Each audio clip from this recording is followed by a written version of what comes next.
Monsieur Anissé Georges Dolo-Guélé se présente pour la première fois aux élections présidentielles en Centrafrique. De ce fait, il prend le temps de dire au peuple centrafricain qui il est. Regardez. Rénovatrices et rénovateurs, chers congressistes, vous avez bien voulu me désigner afin de porter les couleurs de notre parti, l'URCA, aux prochaines élections présidentielles. Je saisis l'occasion pour vous renouveler mes remerciements pour cette marque de confiance. Et je tiens à vous dire ceci en retour. Je ferai tout ce qui est à mon pouvoir pour ne pas décevoir l'espoir placé en ma modeste personne. En d'autres termes, j'userai jusqu'à mon dernier souffle pour que, ensemble, avec les autres compatriotes qui ne sont pas membres de l'URCA, nous triomphons de la médiocrité et du mensonge.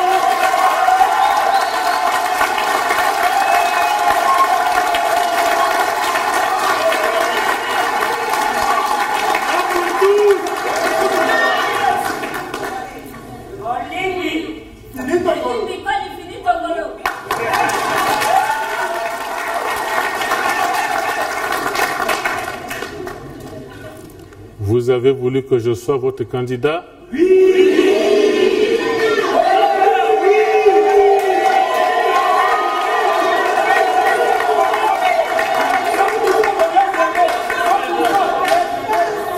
Je l'accepte.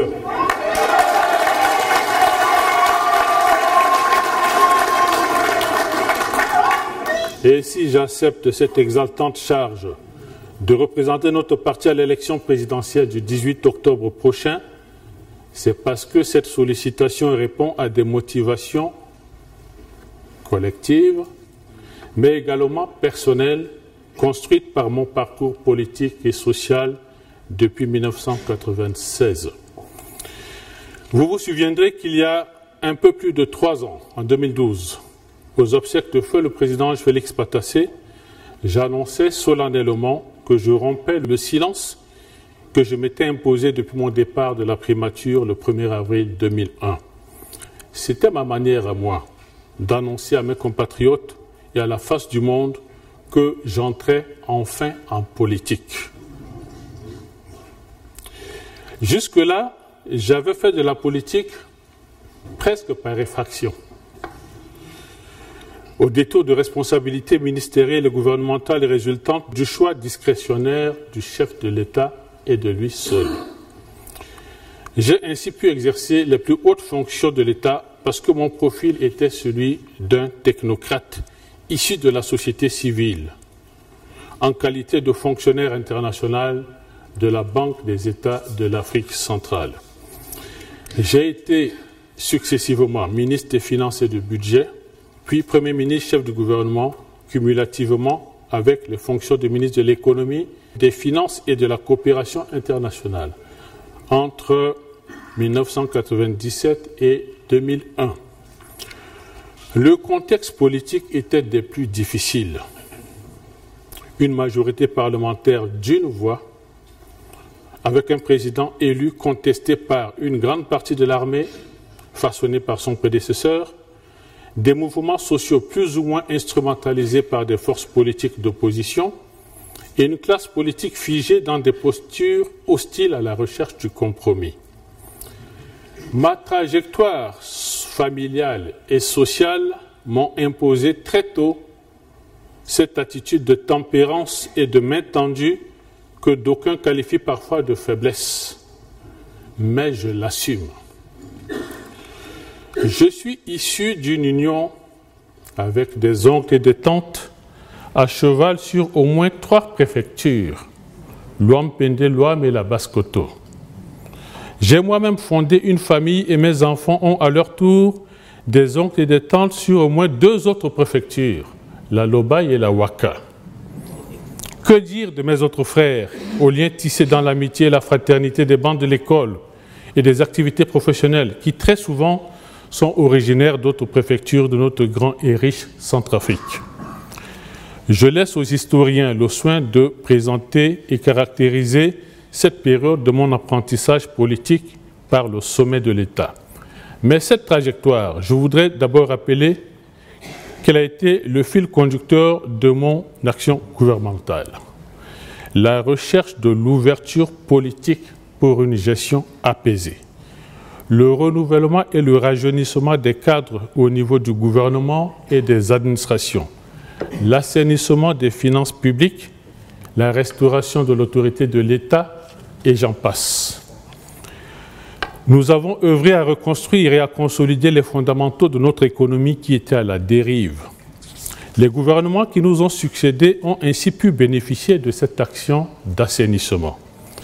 Quelques résultats tangibles de notre action gouvernementale sont pourtant visibles dans le pays, sans que l'opinion sache d'où sont venues les impulsions et les décisions fondatrices.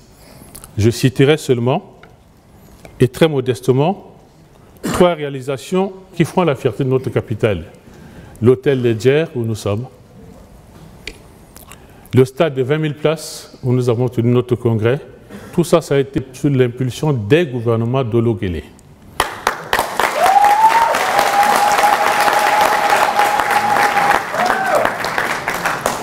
Et le beau monument des martyrs qui se meurent malheureusement. Enfin, je croise encore de temps en temps nos amis syndicalistes qui ont expérimenté le dialogue social avec nous, alors que nous refusions et refusons toujours toute forme de violence comme moyen d'expression et d'action politique. Nous avions subi le déchaînement de violences verbales, ici et à l'étranger, de la part de nos compatriotes, lorsque nous étions partis solliciter notre diaspora pour venir aider au relèvement du pays. Le témoignage de mon frère Janogou Gatroua nous a rappelé cette démarche. Aujourd'hui, la diaspora a gagné le combat de sa légitimité et le droit d'être représentée dans les institutions nationales. Que dire de tous ceux que mon gouvernement a aidé à rentrer au pays et qui ont connu des parcours nationaux et internationaux brillants et dont nous sommes aujourd'hui très fiers. Enfin, puis-je rappeler que durant mon mandat de Premier ministre, tout a été fait, non sans mal, pour empêcher la survenance de crises militaro-politiques. J'ai toujours plaisir à rappeler que depuis 1996 jusqu'à aujourd'hui, la seule période où il n'y a pas eu de crise militaro-politique dans le pays, c'est quand j'étais Premier ministre.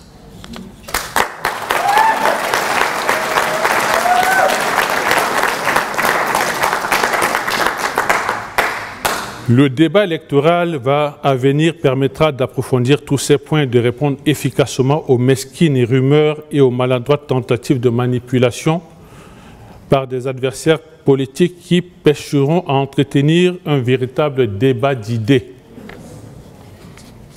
Mesdames et messieurs, je tiens à remercier aujourd'hui devant vous, plus particulièrement mon épouse Louisa.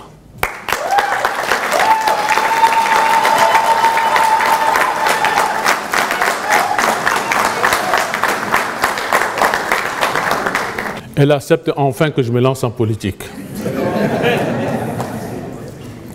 Elle qui a toujours fait preuve de méfiance face à ce monde, parce qu'elle a grandi à l'ombre d'un homme politique. En effet, son père, Joseph Potolo, a occupé de très hautes fonctions dans le gouvernement de notre pays. Il est mort jeune, alors que lui aussi était candidat aux élections présidentielles en 1992. Plus tard, ma femme vivra, quand j'étais chef de gouvernement, l'extrême violence verbale et la méchanceté gratuite qui sont le lot d'un homme d'État de premier plan. Elle a su être là et à m'accompagner à chaque instant des années que j'ai passées au gouvernement. Je sais, elle saura être à mes côtés pour les tâches lourdes auxquelles j'aspire. Merci.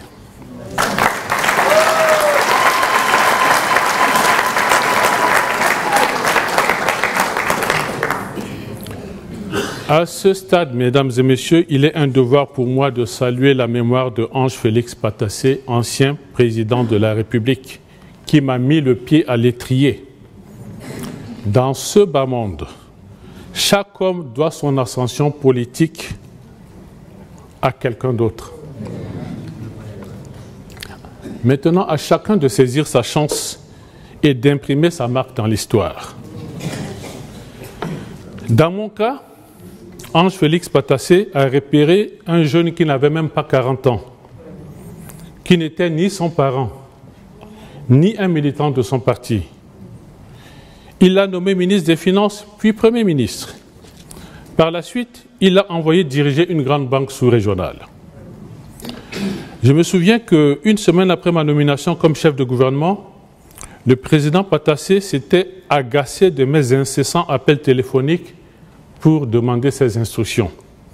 Il m'a textuellement dit ceci: « Mon fils, je t'ai envoyé faire le labi. Tu dois apprendre à devenir un homme. »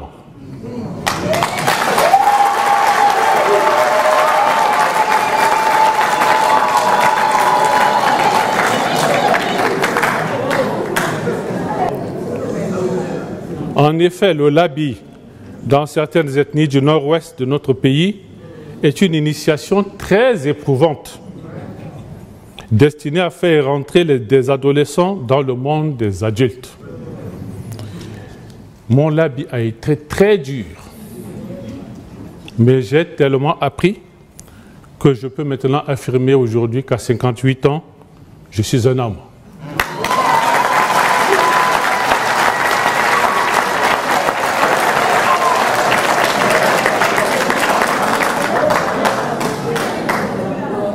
Ainsi donc, le président m'a aidé à devenir un homme expérimenté et aguerri, prêt à briguer la magistrature suprême de notre pays.